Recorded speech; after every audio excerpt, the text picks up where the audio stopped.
Well, I wanted a few more stories that were a little bit closer to the date that we're at today, and unfortunately, I got a few. My name is Phil, and you're listening to The Lip.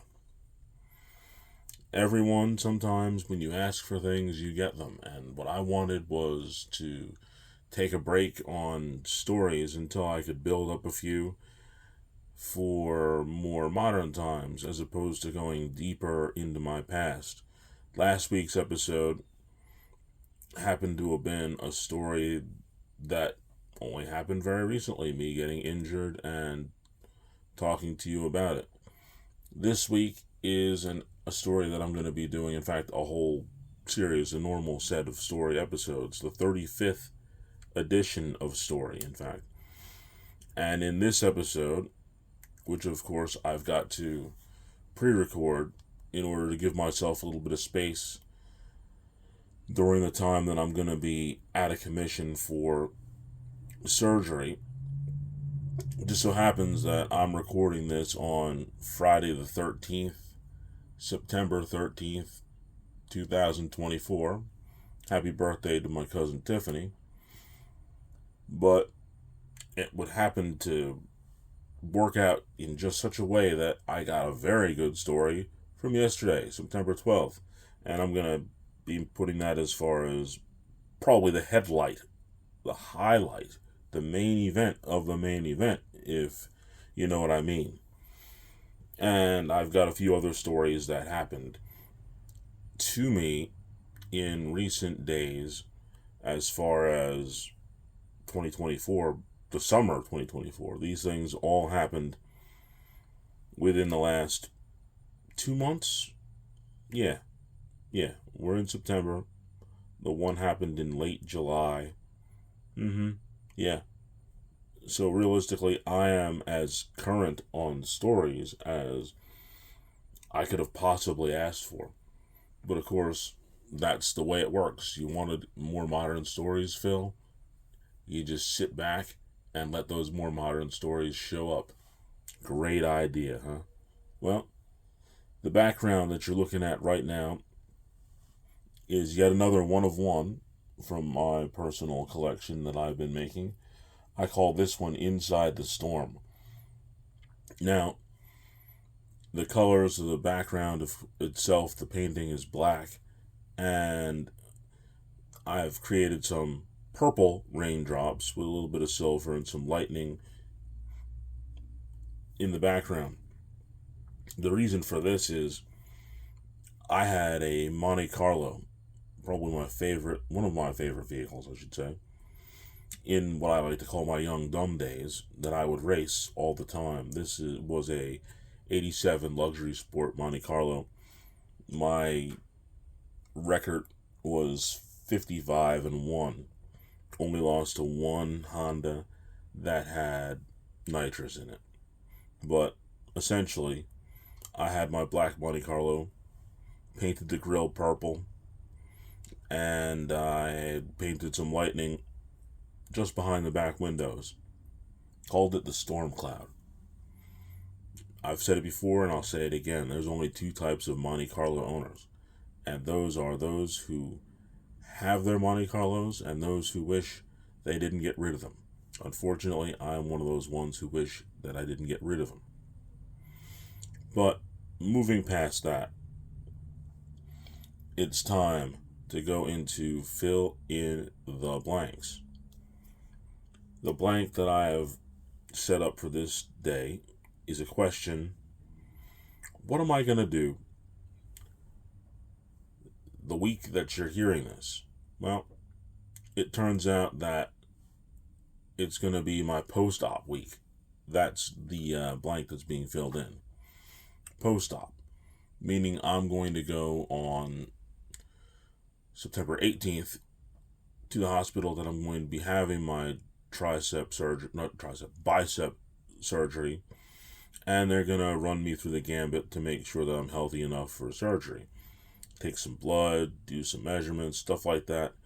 That's what the plan is going to be for next week on the 18th. They're just going to make sure that I'm fit for surgery.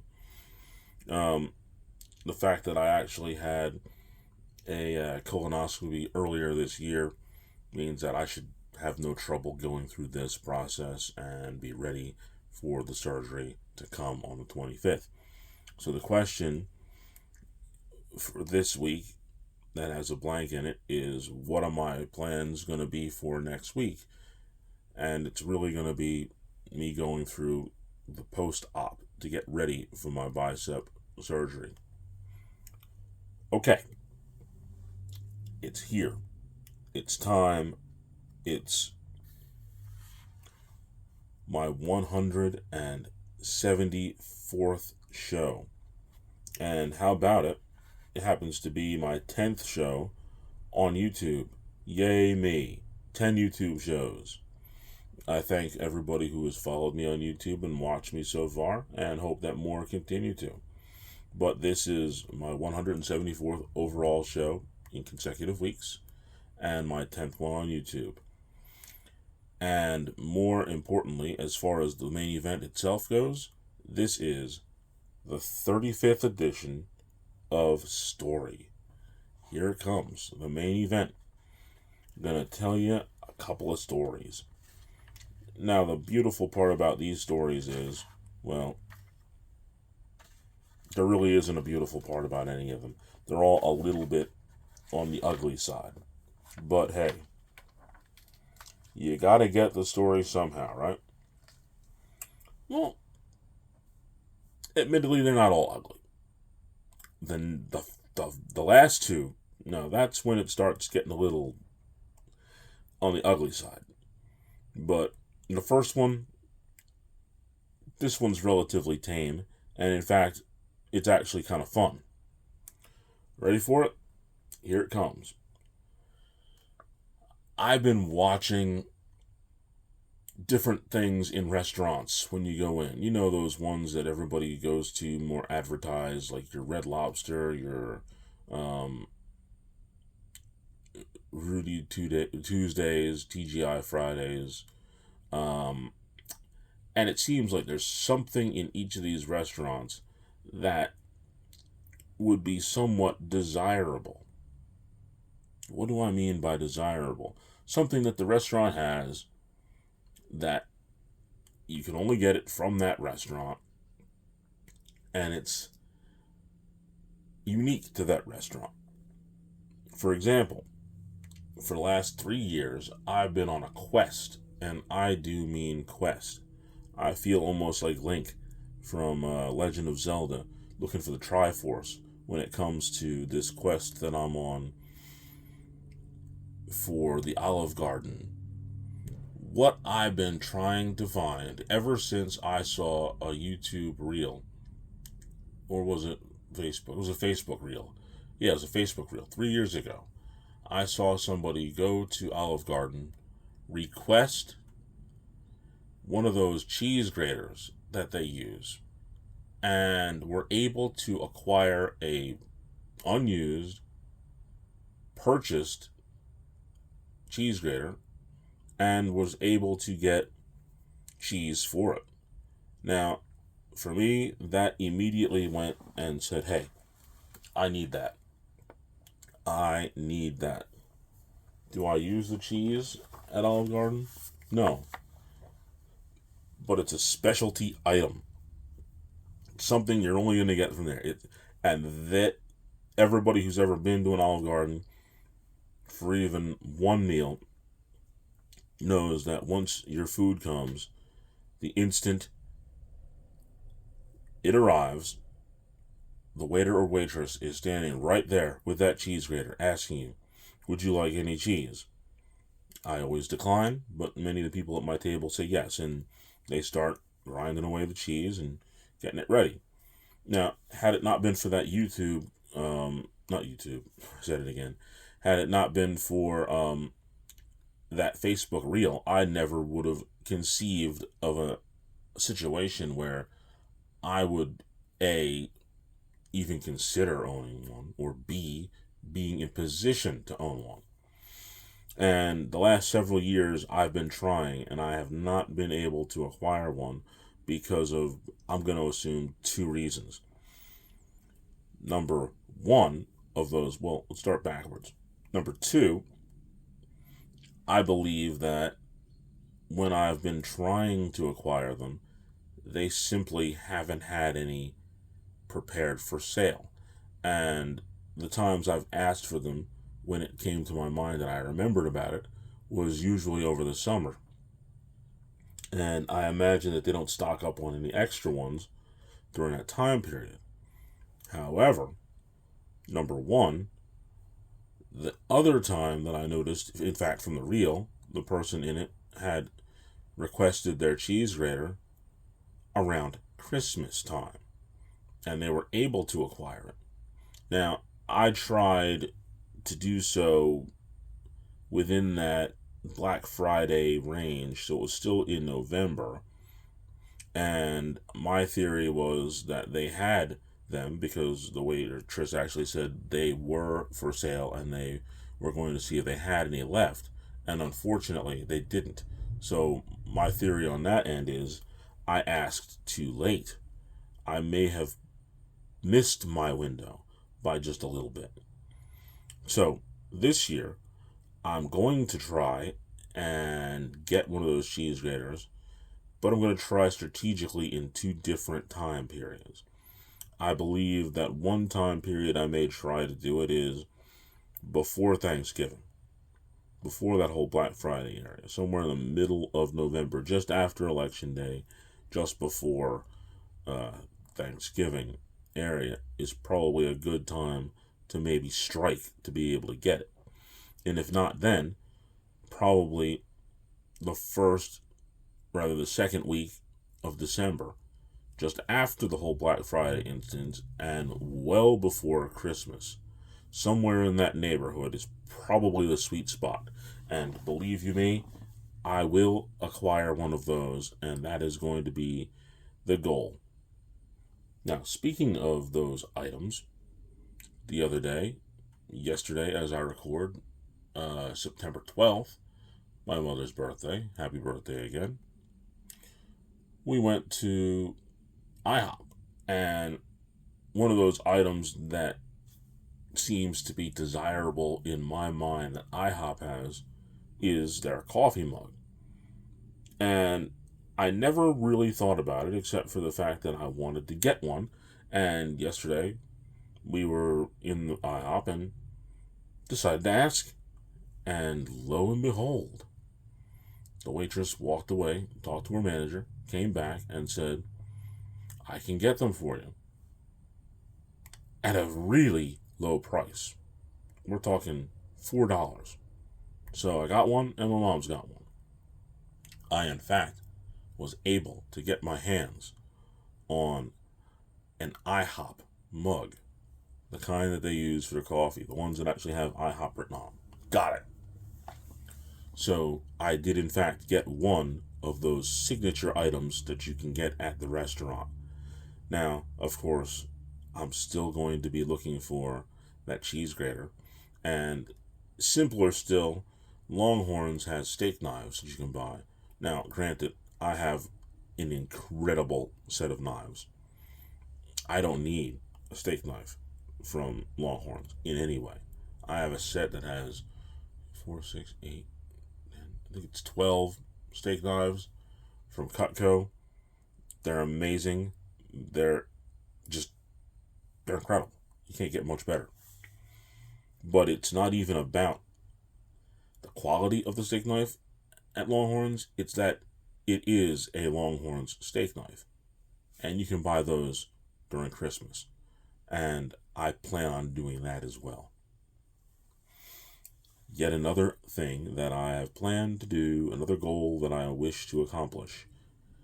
And of course, throughout the time, I'm going to consider what other items that this level restaurant has that just sort of stands out and I want to acquire. Like the magic one that I'm not going to be able to get, and I feel that it would be something that I might have to scurry the internet to find, but I would like to do so somewhere out there.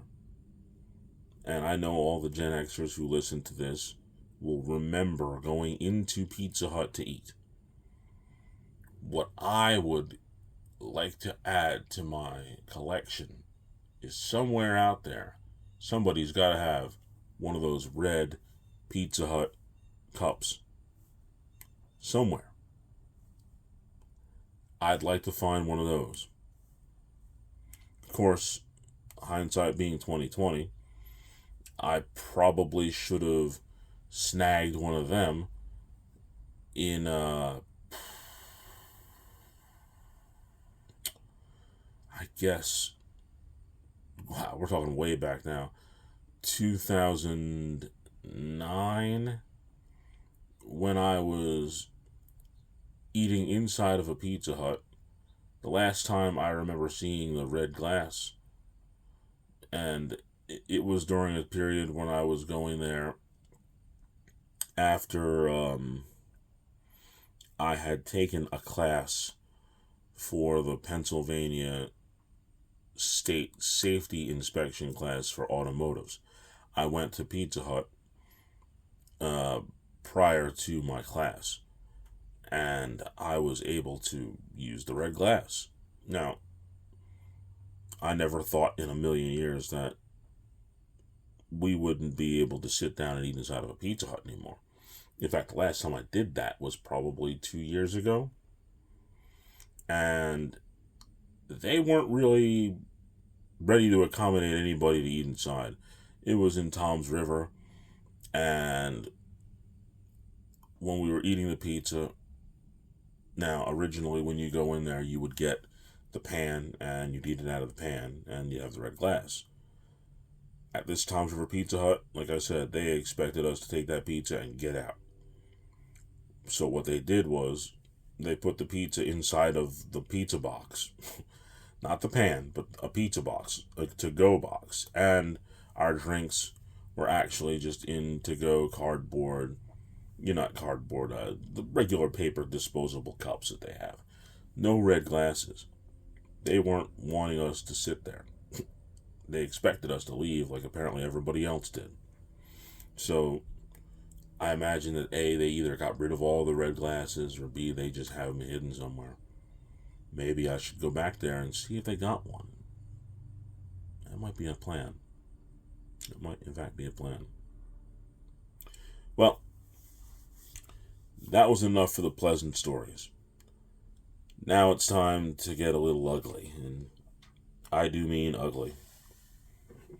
Turns out that if you didn't know this, kids, drugs are bad. Drugs are bad. They're very bad. And I'm not the person who necessarily expects to see this. Now, granted, there was a point in time where we had rented a place that was in Port Richmond, and occasionally you would see a needle on the ground. I'd tell my kids to avoid it, don't step on it. And from time to time, you'd also see what I call leaners. Some people know what the leaners are. They're the people who are a lot of times on heroin, probably got some fentanyl in it these days. And what they do, if you don't understand, is they stand and they lean. They keep leaning and leaning and leaning over. And it's amazing. But just when you think they're going to fall down, they don't. They catch themselves.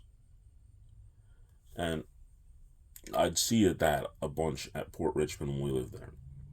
Then I also saw a bunch of that, of course, if you go through Kensington in the area in Philadelphia. That's just what it is. A lot of drug use down there. Particularly those drugs, fentanyl and heroin, a lot of that. Turns out, here I am, nowhere near that. in an area that you would say, oh, it's a real nice spot in Philadelphia. And trust me, it is. And I caught something out of the corner of my eye that absolutely horrified me. I, for one, did not expect to see it.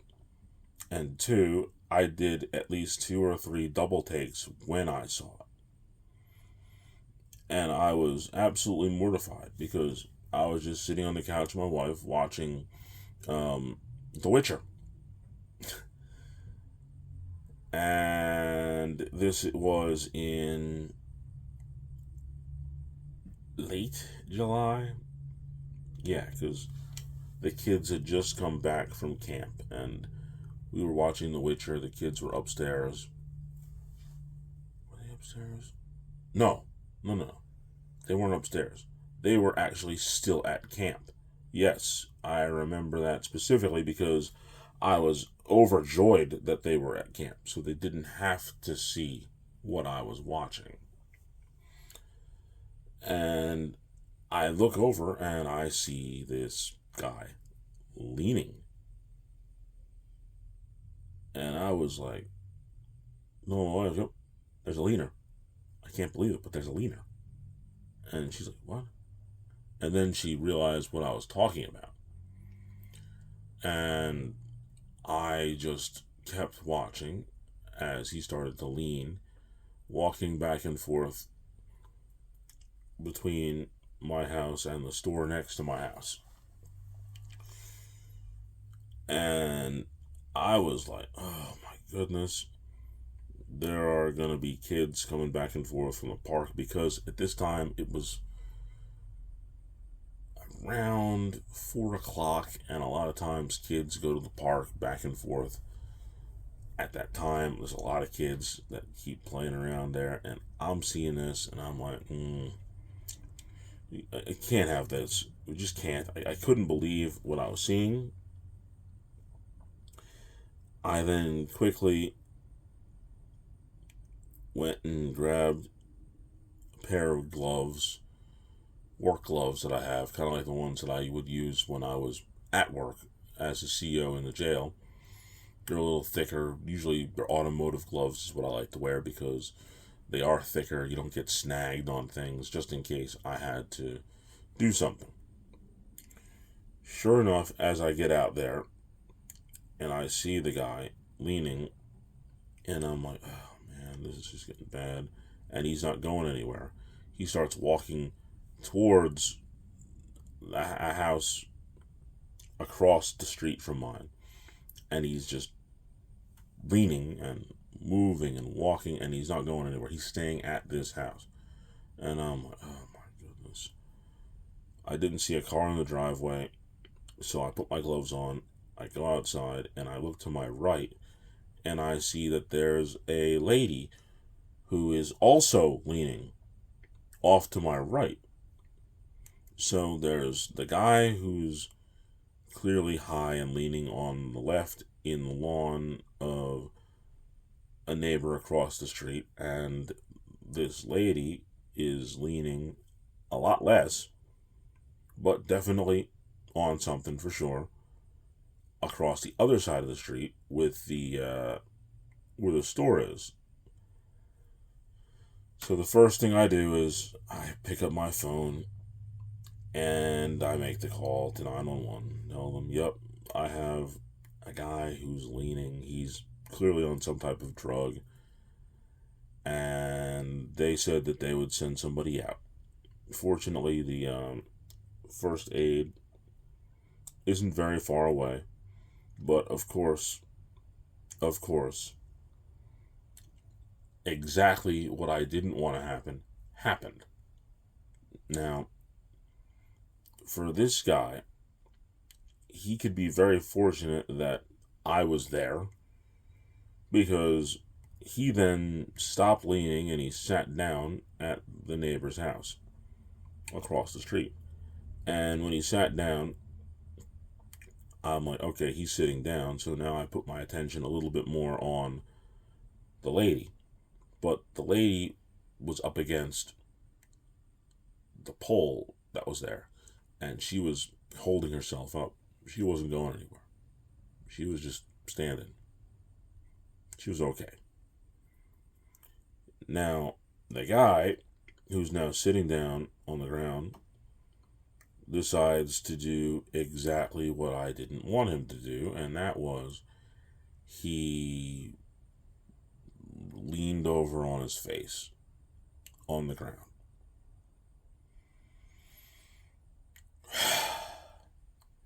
At this point, immediately CO training kicked in.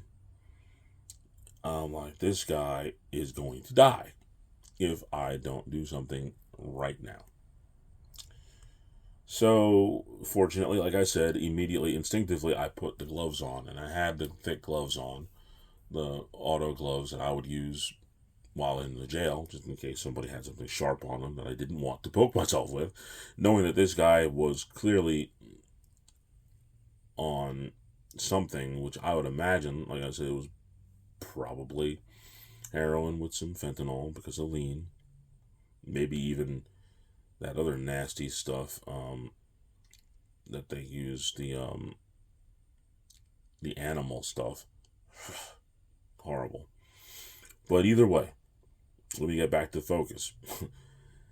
This guy is now on his face. So immediately I have to dig into my corrections officer first aid training. And the first thing I do is I roll him to his side and put him in what is the recovery position. Essentially making sure that one of his legs is balanced on one side. His arm is tucked under his chin so that he's not, so if he does throw up, he has an opportunity for his airway not to get blocked, and he'll survive. Fortunately for him, I had that training where everybody else was going to just let him sit there, but I rolled him over so that he wouldn't die. Now that I'm looking at him, I'm now keeping my eye on the lady across the street because I need to make sure that she doesn't fall down and that she doesn't roll over on her face. Because if she does, then I would have to go across the street and help her. But of course, she was still just up against the pole, holding herself up. So I just kept glancing just to make sure. Meanwhile, the guy rolls back over on his face, and I'm essentially rolling him back up, putting him back in the recovery position so that he doesn't die. This goes on, which would seem to be slow motion time, what felt almost like an hour. It was really probably about 5 minutes, 10 minutes tops. And here comes the first aid people.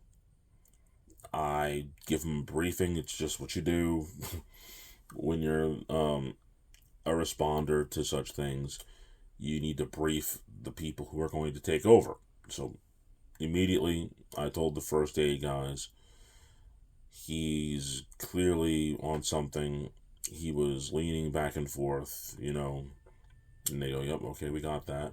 I pointed out that there was another lady on the other side of the street, and so one first aid person stood there with the guy, and the other one went over to see the lady, but she was responsive and lucid and didn't want any assistance, whereas the guy was pretty much unconscious, and they had to deliver Narcan. For those of you who don't know, it's a drug to stop overdoses, which is what this guy was doing. He had overdosed. Absolutely 100%. He was on his way, as Damian Priest would call his finishing move. He was on his way south of heaven. That's for sure. He was heading there. And the first aid was delivered, and they gave him the Narcan. And of course, he woke up immediately. his high was gone, but he was alive. And of course, I can only imagine that in order for him to be in such a state, he must have taken a lot. And he was probably really mad that his high is now gone because of the Narcan. Of course, he then goes over to the lady who was still responding, but apparently didn't use anywhere near as much as he did, and he was yelling and screaming at her because her high was still going. I don't know. It's a terrible situation for these people to be in, but then eventually the police also showed up, and the people didn't want to go anywhere because now he's up and about and is right not to go to the hospital, and they just went on their way. Unfortunately, that wasn't the first time that I saw such a thing in my area. Um, at the store across the street from me, there was another incident where a guy was actually on the ground when I was taking my daughter to get some, I believe it was ice cream that day, and we just sort of tried to move quickly so that she didn't have to watch what was going on. But I do believe it was yet another person had overdosed. But man, for those two, on this day in July, they were very fortunate that I was a corrections officer and have this thing, as I call it. It's a thing. No matter what I'm doing, if there's something else around me, I'm looking at it. Like here I am right now doing my recording in my office. I have my four walls. Really can't see out the window, so there's nothing for me to sort of focus on other than that. But when I was watching The Witcher, the window was open, and subconsciously, I'm always looking around at my surroundings, even in my own house. I'm looking out the window to see what's going on. For that guy, on that day, he should be very fortunate that that instinct that I got from being a corrections officer doesn't leave, because that could have been his last day. Okay. Now I'm going to talk to you about an incident that happened yesterday as I record. Today is Friday the 13th, one more time, 2024. It's September 13th. Yesterday was September 12th, and I happen to have found a wonderful situation on my mother's birthday. It was incredible. Best case scenario. I already mentioned that we got those IHOP glasses. It was great. We wanted to go to, she wanted to go to the supermarket to pick some things up. So here we go. We're off to the supermarket. We're going to go to a Giant. Now, something told me, I don't even know what it was, but there was something in my head that said to go to Target. Now, there was a Target in front of the Giant supermarket that she wanted to go to. And I was doing my best to just sort of think about what it is I wanted out of the Target. But nothing came to mind. But there was some reason why I needed to go to that Target. I don't know why. I don't know what. But there was something that told me to go to that Target. Keep that in mind. I don't know what it was. I can't figure out why. But something told me to go to Target. Of course, I didn't listen. I drove down the road, went to the Giant. Found a nice parking space. We're talking the second space from the store. It was a really good space. I pull in. Now, the thing about that is, I just recently in July made a purchase for a new vehicle. a 2024 Chevy Trax. It's not a Corvette, but it's a Trax. It's a nice little car. Good on gas, but the optimum term is that it is a 2024. This vehicle has 4,000 miles on it, and it's a very unique color, and I think it's what caught my attention. It is a cayenne pepper orange. It's really stands out. Most of the time, whenever I go to a store, in fact, I'm going to say 90% of the time, 95% of the time, when I go to the store, there ain't nothing around that's that color. It's a great little color. I like it. It's a nice little car. I really do enjoy it.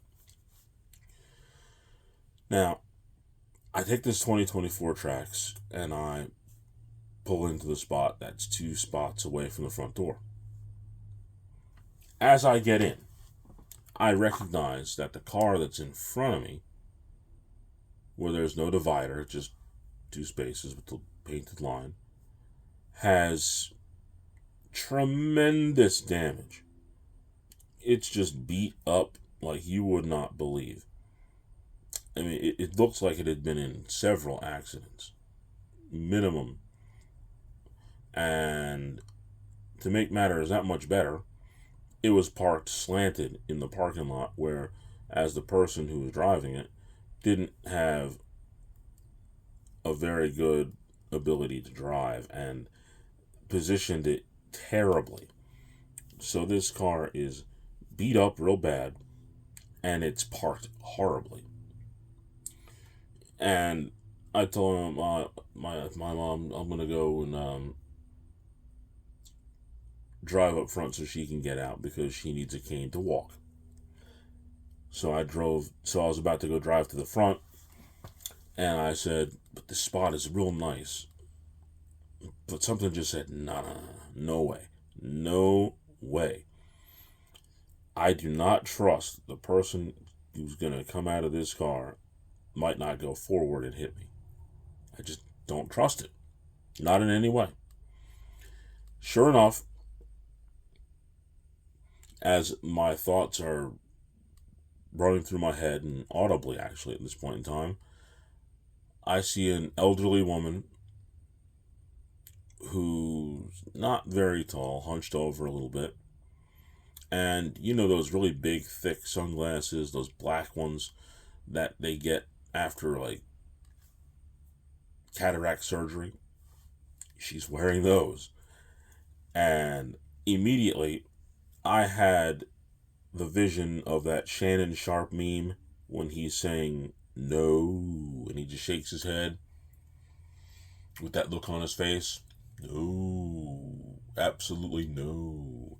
There was no way that I was going to let this woman get inside this car and that was all beat up and expect that she wasn't going to accidentally hit the gas by putting it in drive and smashing into my car. There's no way I was going to let this happen. It's just 100% in my mind, not a possibility. Not going to happen. So I back out. I go and I drop my mom off at the front of the store, and I see a parking space a little farther down. So I drove around to get to this parking space. I have to wrap around in the parking lot and come back down the aisle again. Just as I get within range of this parking space, wouldn't you know what happened? Someone driving a Dodge Caravan decided to back into my 2024 Trax.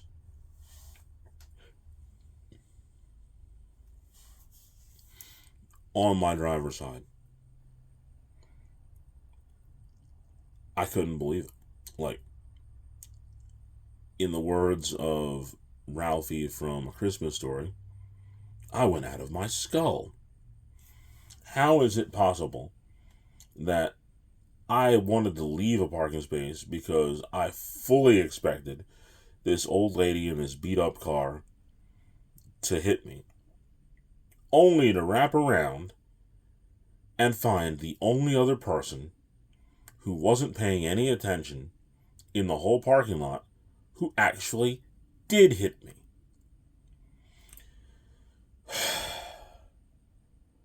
And we're talking, it was the space right next to the space that I was going to park in. And I was just, I couldn't believe it. Like, it was just complete madness. Complete madness. I'm furrowing my brow in a vain attempt to understand how this person didn't see this cayenne orange vehicle, which is, like I said, in 95% of the parking lots that I'm going to go in, there ain't any other car that color. It stands out. We're not talking about black, white, silver, champagne. None of that. We're talking about a bright cayenne orange that just stands out. It's not red. You can tell the difference between it and red. It stands out. And this lady who has a Dodge Caravan, much like the one that we had at one time, with the rear view camera, didn't see that car behind her. What? Are you kidding me? Only thing I can think of is that this lady was handicapped. Clearly, she was blind. Because there's no other way you're going to miss this car. It's impossible. Totally impossible. But yet, here we are.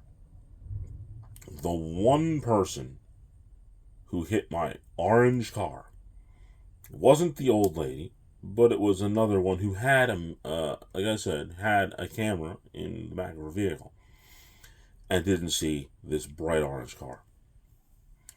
So now I have damage towards the driver's side back door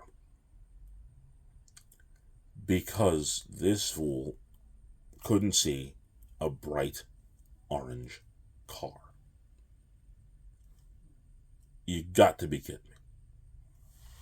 That is just how ridiculous it is.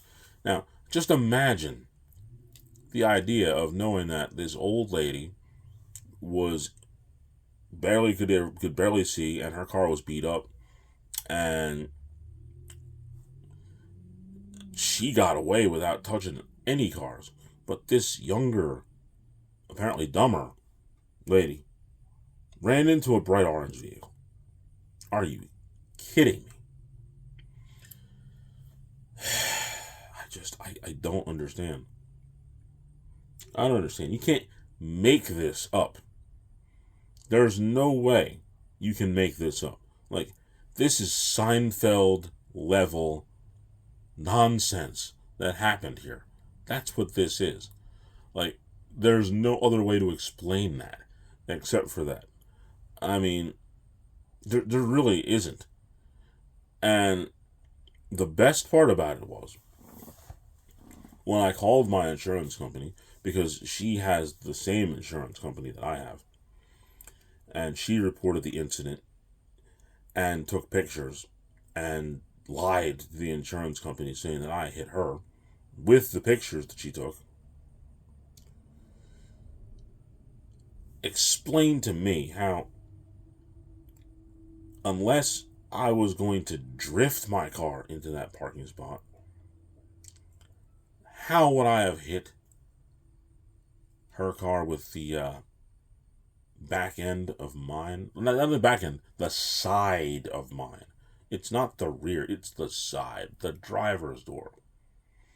So needless to say, they put her at fault. And her deductible stuff's going to be doing the work for my car. But the idea is I have to deal with this on top of my bicep surgery. Really? Really? Some people.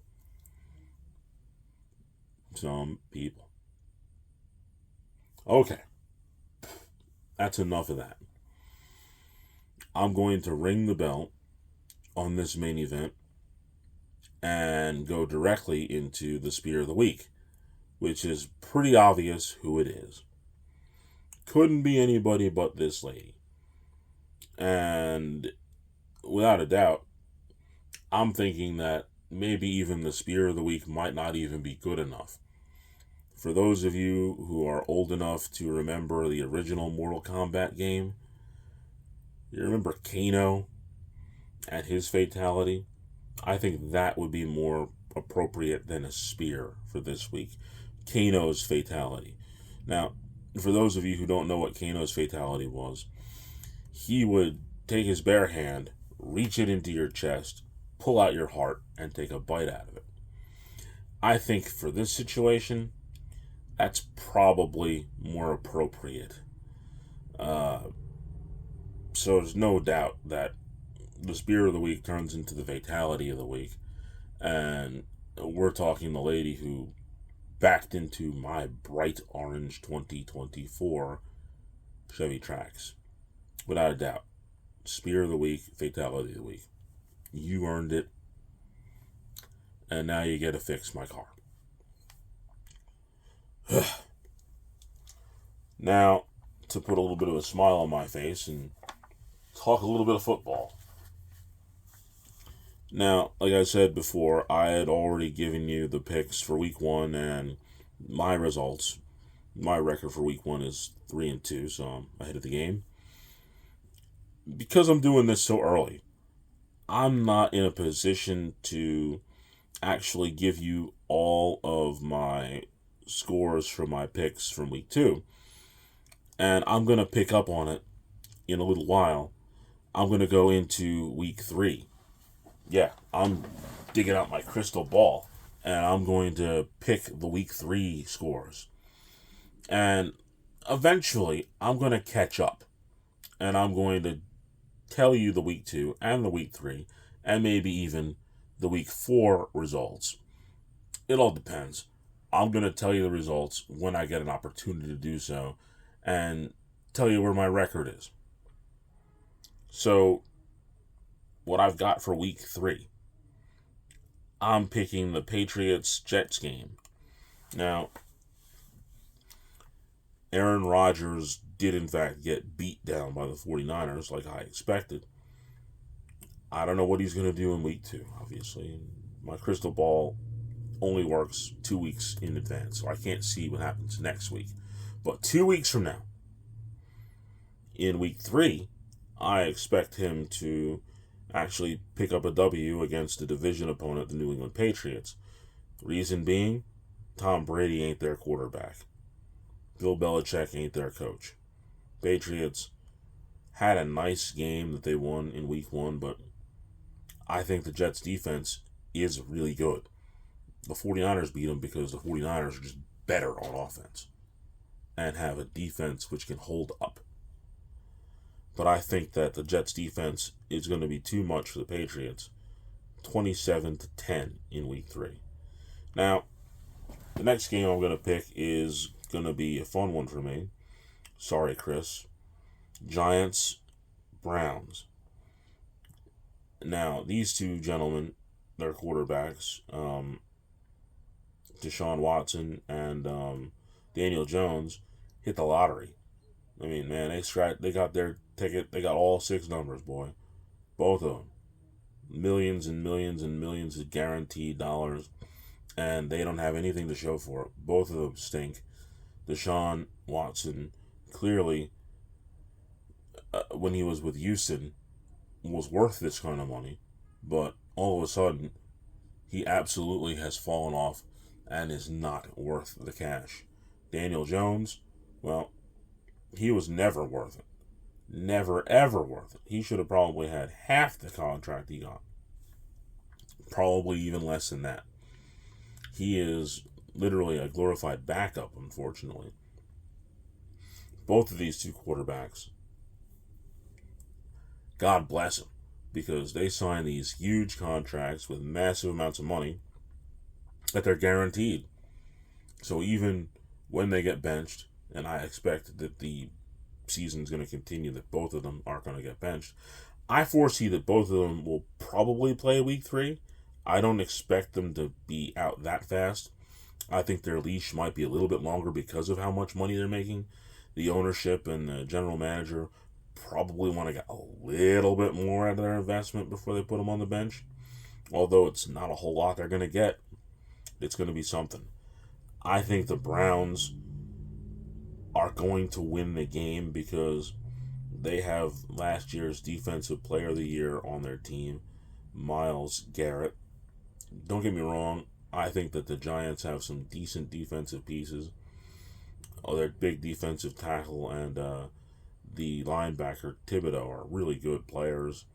Thibodeaux is so good, I actually put him on my 49ers team in Madden. That should tell you about how good he is. And I borrowed the Browns as a secondary team because of Myles Garrett. So the defenses are solid on both of these teams. However, I think that somebody on the defense of the Browns, because they have a little bit better defense, Denzel Ward, he might get an interception. Oh, he probably will definitely get one and take it to the house. And I think that's going to be the difference. I see a Browns 17, Giants 9. Now, I just mentioned the Deshaun Watson. I'm going to pick his former team, the Houston Texans, with their really good stud quarterback, C.J. Stroud. He's not going to have any problems against the Minnesota Vikings, although I think that the Vikings are they're going to be a little bit of a pest early on. And I think that this game is going to get away from them towards the end. I think I could see this thing being 20-21 in the first half because of Justin Jefferson and his incredible abilities, and Addison. Those two receivers are good. But at the end of the day, Sam Darnold is not C.J. Stroud, and he's going to run wild on him in the second half. And I believe the score is going to be a little crazy towards the end. It's not going to look like it did in the beginning. I think it's going to be 42-20 for the Texans. Now, the Raiders and the Panthers. I happen to think that as bad as the Giants are, I think the Panthers are a little bit worse. They're my pick to be the team that's going to get the overall pick in the draft in next year. I'm sure they will. I'm convinced that they're the absolute worst team in the NFL. They have the worst quarterback, in my opinion. They have terrible trade tendencies. They got rid of all their best players, and I'm going to thank them once again for Christian McCaffrey, the Offensive Player of the Year, who helped the 49ers get to the Super Bowl. Thank you, Carolina. But it seems like their decision-making is terrible. Their ownership is just not doing good things. And I think that they're going to stink for a really, really, really long time. This situation they've got is not going to turn around this year.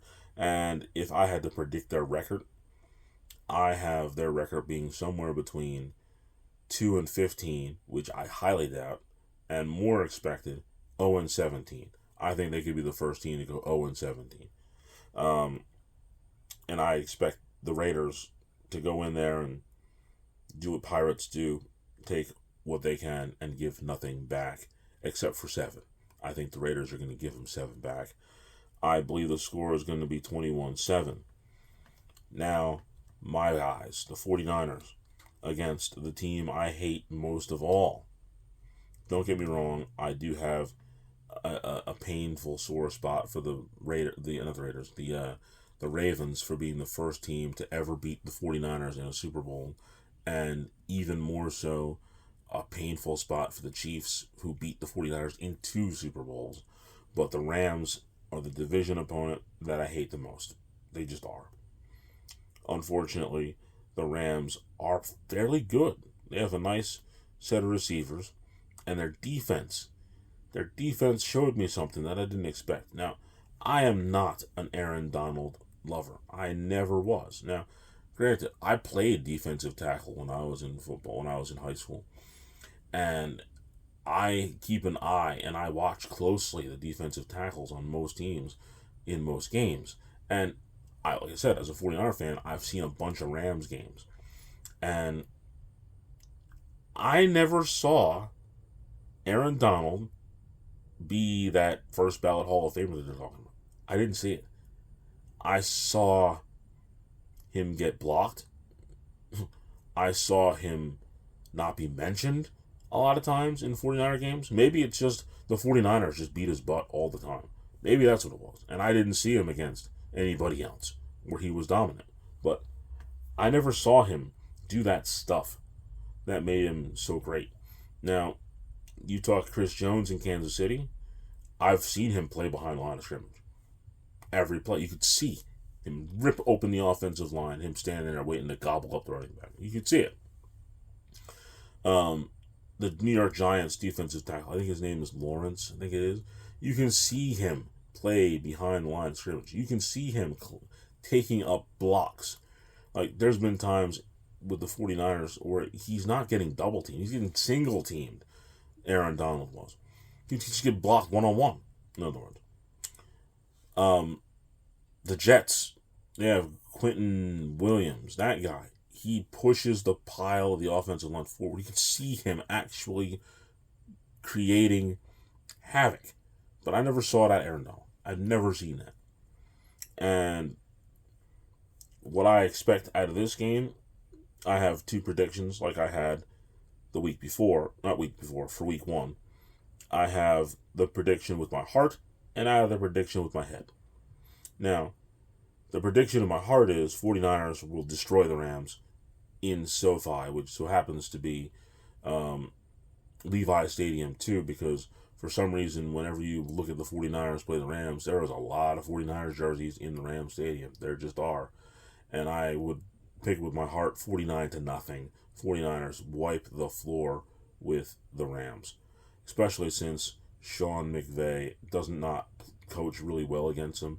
And he got that one lucky win when he got to play the 49ers 3 times in a year and beat them to go on to win the Super Bowl. Just, hate the Rams. But picking it with my head, I recognize that when they played in week 1 and I watched them against Detroit, that was a really good game. Their defense actually played together. Like, it wasn't like they were trying to use one dominant player to do everything. They all played within themselves. Each one of their defensive players actually stayed at home, focused on what they needed to do, and executed, and they looked like a solid, sound defense. And because of that, they did well. Now, I don't know what's going on with Puka Nacua, but if he's out, that's going to be a problem for the Rams. But I still think that Cooper Kupp and a few of those other players that are on the Rams will make it a very interesting, good game. I think the score is going to be, using my head, 30-27, 49ers over the Rams. Now, we're at the end of the show. This is the part that I like the least because I have so much fun doing each one of these shows. So the fact that I have to roll it up and put it away for the week, it's never my favorite thing. But I hope you enjoyed this one. Now, once again, this show is going to come out the week that I'm going to be doing my post-op, which is going to be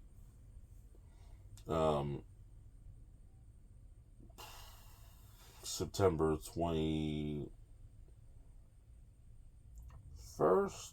Yeah, September 21st. My po-op is the 8th. My post-op is going to be on September 18th. This show is going to come out on September 21st. Going to do another show probably later to sort of stack the deck a little bit because obviously I'm not going to want to be doing any shows probably for a couple of weeks after surgery, but I'm still going to bring you content which is new. So expect to have a show the week of my surgery, and 2 weeks after that I'm going to do what they say in the industry. I'm going to put them in a can. And they're going to be there waiting to be shown up. And one of those episodes is going to be which one is it? A fact or fiction episode. Have a little bit of fun. But as far as this episode goes, pretty much got everything out of it that I wanted to. I would like you to subscribe and like the YouTube channel here at Phil the Lip. I would like you to join our Facebook group, the Lip group, Join us. There's always room for one more. And check me out on X. I'm out there somewhere. Instagram at Philip Henderson 5102. You'll see some videos and such like that. All of it's going to be there. Now, I do need to address one more thing. I did just hear what sounded like a car accident just a second ago. Fortunately, it's not my car this time. I'll check that out in a minute.